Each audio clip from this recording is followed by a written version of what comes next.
Good morning everyone. Welcome to your online class of Gyan Bharati Academy. I am your SST teacher. Today I am going to about a study of the class 6 chapter 10 है वो कि आपका है chapter 10 का motion of the earth. यानी आज का हम लोग का टॉपिक है मोशन ऑफ द अर्थ। तो मैं बता दूं आपको कि प्रीवियस क्लास में मैंने आपको इसी चैप्टर से रिलेटेड मोशन ऑफ द अर्थ के बारे में कुछ बताया था। तो उसी के रिगार्डिंग आज हम क्लास को आगे बढ़ाते हैं और आगे देख लेते हैं कि आगे आज हम लोग को क्या पढ़ना है। तो जैसे कि आप लोग इस पिक्चर में देख रहे होंगे कि आगे हम लोगों को द सर्किल ऑफ इल्यूमिनेशन के बारे में पढ़ना है। तो अगर आप इस चैनल पर नए हैं तो चैनल को ज्ञान भारती के यूट्यूब चैनल को सब्सक्राइब करना ना भूलें ताकि वीडियो की नोटिफिकेशन आप तक जल्दी से जल्दी पहुंच सके। तो चलिए क्लास स्टार्ट करते हैं। जैसा कि यहाँ पर लिखा हुआ है the sun is the main source of heat and light for the earth. यानी बता रहा है यहाँ पर कि जो सन है वही पृथ्वी का मुख्य स्रोत है पृथ्वी पर ऊष्मा और लाइट पहुँचाने का। आगे यहाँ पर बता रहा है due to the spherical shape of the earth only one half of it gets light from the sun at a time and the other half remain in darkness. आगे यहाँ पर बता रहा है कि इसका जो शेप है वो स्फेरिकल है। स्फेरिकल होने के कारण क्या होता है कि जो भाग पृथ्वी का वह भाग जो सूर्य का प्रकाश दिन को अनुभव करता है वहाँ पे लाइटनिंग रहता है और जो भाग अंधकार में रहता है वहाँ पर रात का अनुभव होता है। जैसे कि आप लोग ये फिगर में देख रहे होंगे सर्किल ऑफ इल्यूमिनेशन। यानी यहाँ पर सन की किरणें हैं, सन की किरणें पृथ्वी पर पड़ रही हैं। तो पृथ्वी के आधे भाग में लाइट है और इसके ठीक अपोजिट जो इसका पृथ्वी के पीछे वाला भाग है वहाँ पे सन की रेज नहीं पहुँच पा रही है। तो यहाँ पर क्या है, नाइट है यानी डार्कनेस है। तो चलिए हम लोग नेक्स्ट स्लाइड की ओर बढ़ते हैं। तो नेक्स्ट स्लाइड में हम लोग देख लेते हैं यहाँ पर the circle of illumination is an imaginary line which spreads the light part of the earth from the dark one. आगे यहाँ पर बता रहा है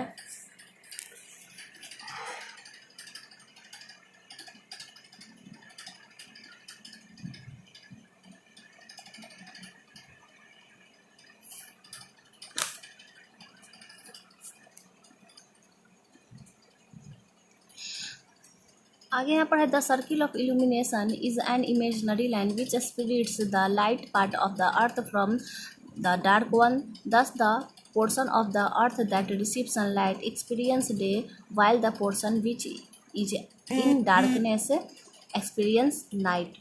तो यहाँ पर आप लोग को एक पैराग्राफ मैंने बता दिया और उसके बारे में ये भी बता रहा है कि जहाँ तक रोशनी के चक्र में एक काल्पनिक रेखा है जो पृथ्वी के प्रकाश वाले भाग को अंधकार से क्या करती है, अलग करती है। इसी प्रकार क्या है, पृथ्वी का वह भाग जो सूर्य के प्रकाश का अनुभव करता है और जो भाग अंधकार का अनुभव करता है वहाँ पर रात अनुभव किया जाता है। यानी वही लाइन है जो इससे प्रीवियस स्लाइड में हम लोगों ने देखा था कि जहाँ पर सूर्य का प्रकाश पहुँच पाता है दिन के समय उस भाग में क्या होता है, उस भाग में दिन रहता है और जिस भाग में सूर्य का प्रकाश नहीं पहुँच पाता है उस भाग में अंधेरा रहता है। आगे यहाँ पर है earth never stop spinning and we get the variation of day light and different part of the world during 24 hours. यहाँ पर बता रहे हैं आप लोग को कि पृथ्वी कभी भी घूमती नहीं है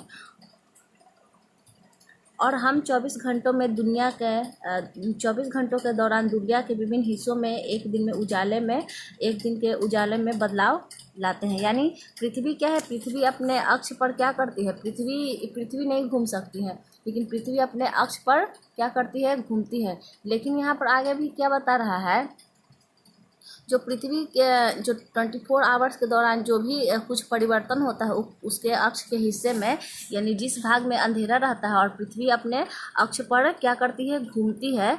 तो उसी घूमने के कारण जिस भाग पे सूर्य का जो भाग डार्कनेस में रहता है धीरे धीरे वो भाग क्या हो जाता है, सन के सामने आता है और उसी के कारण क्या होता है, वहाँ पे लाइट होता है।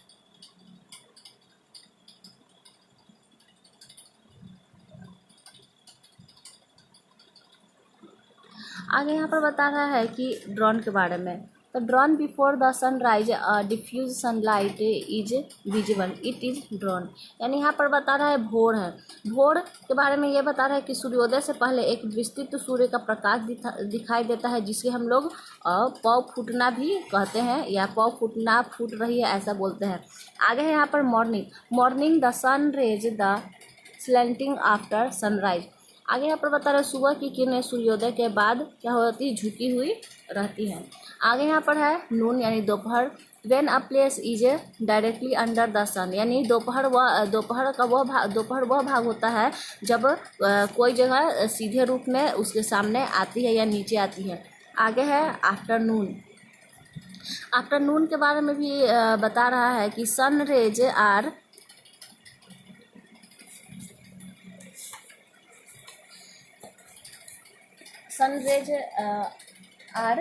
Slanting in the afternoon before the sunset. यानी इसके बारे में बता रहा है कि सूरज की जो किरणें हैं सूर्यास्त से पहले दोपहर में क्या हो जाती है, दोपहर तक ज़्यादा कड़ी रहती है। आगे यहाँ पर है डस्क के बारे में। तो डस्क के बारे में बता रहा है a diffuse light is also visual after sunset. यानी यहाँ पर बता रहा है कि जो गोधूली होती है, डस्क की अपने यहाँ पर मतलब आपको गोधूली होता है, सूर्यास्त के बाद एक प्रकाश फैलती है जो क्या होती है, वो दिखाई देती है। यानी सूर्यास्त के बाद एक प्रकाश फैलना भी दिखाई देता है, उसे हम लोग डस्क कहते हैं। यहाँ पर है evening. Evening after the sunset is evening, यानी जब सूर्य का प्रकाश अस्त हो जाता है तो उसको हम लोग इवनिंग कहते हैं। Midnight when the place is opposite to the noon position it is midnight. यानी यहाँ पर बता रहा है कि आधी रात जब जगह दोपहर की स्थिति के सामने आती है तो वहाँ पर आधी रात हो जाती है। आगे हम लोग नेक्स्ट स्लाइड में देख लेते हैं कि क्या है। तो नेक्स्ट स्लाइड में आप लोग को रेवोल्यूशन के बारे में पढ़ना है। तो रेवोल्यूशन के बारे में हम लोग देख लेते हैं कि क्या है। While the earth spin on its axis it also goes around the sun. यानी यहाँ पर बता रहा है कि पृथ्वी जब अपनी धुरी पर घूमती है तो वह सूर्य के चारों ओर भी क्या करती है, चक्कर लगाती है। This movement of the earth around the sun is called revolution. आगे यहाँ पर बता है सूर्य के चारों ओर पृथ्वी की इस गति को परिक्रमण गति कहा जाता है, यानी रेवोल्यूशन कहा जाता है।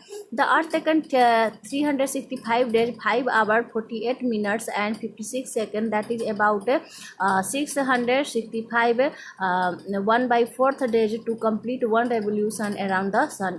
तो यहाँ पर बता रहा है कि पृथ्वी जो है वो अपने पूर्ण परिक्रमण 365 दिन 5 घंटा 48 मिनट और 56 सेकेंड में पूरा कर लेती है। जहाँ यहाँ तक कि यहाँ बता रहा है कि इसको हम लोग पूरा 365 डेज और 4 घंटे पूरा एक चक्कर लगा लेती है सन का। आगे यहाँ पर बता रहा है the time taken by the earth to go around the sun one is called the year. यानी एक पूरा चक्कर सूर्य के चारों ओर एक पूरा चक्कर लगाने को एक वर्ष कहा जाता है। This revolution is also called the annual motion of the अर्थ। और यही गति यही प्रकीर्णन गति पृथ्वी के सालाना गति भी यानी वार्षिक गति भी कहा जाता है। For the sake of convenience we count only 365 days in a years and after every 4 years the balance of the 6 hour added up to a day 24 hours। यानी यहाँ पर बता रहा है कि जो पृथ्वी अपने अक्ष पर 365 दिन 4 घंटा में पूरा रेवोल्यूशन कंप्लीट करती है तो उसको हम लोग हमेशा 365 यानी साल में कितने दिन होते हैं 365 दिन के हिसाब से जोड़ लेते हैं और 4 घंटे जो होते हैं उसको छोड़ देते हैं। वही 4 घंटे हम लोग को कितने साल के बाद 4 साल के बाद यानी 4 ईयर के बाद 6 घंटा जो होता है जोड़ के 6 इंटू 4 आपको हो गया 24 आवर यानी 1 घंटा के रूप में ऐड हो जाता है। तो उसके बाद जो चौथा साल आता है यानी जो लीप ईयर वाला साल आता है वो कितने दिन का हो जाता है 366 दिन का, यानी 1 दिन बढ़ जाता है। वही 1 दिन आपके फरवरी के मंथ में जुड़ता है। यानी आप लोग जब भी देखेंगे कि फरवरी का महीना 28 दिन का आ रहा है तो 4 साल के बाद वो क्या हो जाएगा, बढ़ के लीप ईयर के कारण 29 दिन का हो जाता है। यहाँ पर बता रहे हैं such year is called a leap year. और वही साल क्या होता है लीप ईयर वाला वर्ष होता है। आगे यहाँ पर बता रहा है the path is takes around the sun is known as orbit, यानी यहाँ पर बता रहा है कि वो जो कक्षा है जो सूर्य के चारों ओर घूमती है उसको हम लोग ऑर्बिट के नाम से जानते हैं, यानी कक्षा के नाम से जानते हैं। The earth's orbit is elliptical size, यानी जो सूर्य के चारों ओर चक्कर लगाने वाली जो कक्षा है उसको यानी अंडाकार पाथ है। आगे यहाँ पर हम लोग देख लेते हैं नेक्स्ट स्लाइड में। नेक्स्ट स्लाइड में यहाँ पर बता रहा है elliptical shaped around like is an egg, यानी उसका जो आकार होता है वो अंडाकार पाथ होता है। जैसे कि आप लोग अंडा को देख सकते हैं उसी टाइप का इसका आकार होता है। The distance between the earth and the sun varies from the minimum or रफली 147 millions kilometer in early January called the perihelion to maximum of roughly 152 million kilometer in yearly July called the aphelion। तो यहाँ पर बता रहा है sorry यहाँ पर पूरा पैराग्राफ में पढ़ देती हूँ जिससे आप लोग को समझने में आसानी होगी। आगे यहाँ पर है the average distance of the earth from the sun is रफली 150 million kilometre. The place in which the earth goes around the sun is called the ecliptic, यानी यहाँ पर बता रहा है कि पृथ्वी और सूर्य के बीच की जो दूरी है वो जनवरी के प्रारंभ में कम से कम 147 मिलियन किलोमीटर से होती है, जिसे पेरिहीलियन कहते हैं। आगे यहाँ पर बता रहा है जो जुलाई से आरंभ होता है लगभग 152 मिलियन किलोमीटर तक होती है, जिसे एफिलियन कहते हैं। आगे यहाँ पर बता रहा है पृथ्वी की जो औसतन दूरी है वो सूर्य से लगभग 150 मिलियन किलोमीटर होती है। जिस स्थान पर पृथ्वी सूर्य के चारों ओर जाती है उसे हम लोग ग्रहण कहते हैं, यानी इलिप्टिक कहते हैं। आगे यहाँ इफेक्ट ऑफ रेवोल्यूशन, यानी रेवोल्यूशन के प्रभाव के बारे में हम पढ़ेंगे। तो यहाँ पर बता रहे हैं the effect of revolution are, पहला है आप लोग का variation in the length of day and night, vertical and slanting rays of the sun, occurrence of season. तो यहाँ पर बता रहा है कि जो मौसमों की सूर्य की घटनाएं जो होती हैं वो ऊर्ध्वाधर और तिरछी किरणों में दिन और रात की लंबाई के क्या होती है अंतर पर निर्भर करती है। तो चलिए आज का आप लोग का क्लास यहीं पर ख़त्म होता है और नेक्स्ट क्लास में हम लोग इसी चैप्टर से रिलेटेड पार्ट 3 के में मिलेंगे। पार्ट 1 आपका ज्ञान भारती के यूट्यूब चैनल पर अपलोड किया हुआ है, आप जाके वहाँ से देख सकते हैं पार्ट 1, और पार्ट 2 आपका यहाँ है, और पार्ट 3 के लिए आपको चैनल सब्सक्राइब करना पड़ेगा ताकि नेक्स्ट क्लास में मैं आपको इसी चैप्टर से रिलेटेड पार्ट 3 बता सकूँ। तो आज के लिए इतना ही। Thank you class, have a nice day.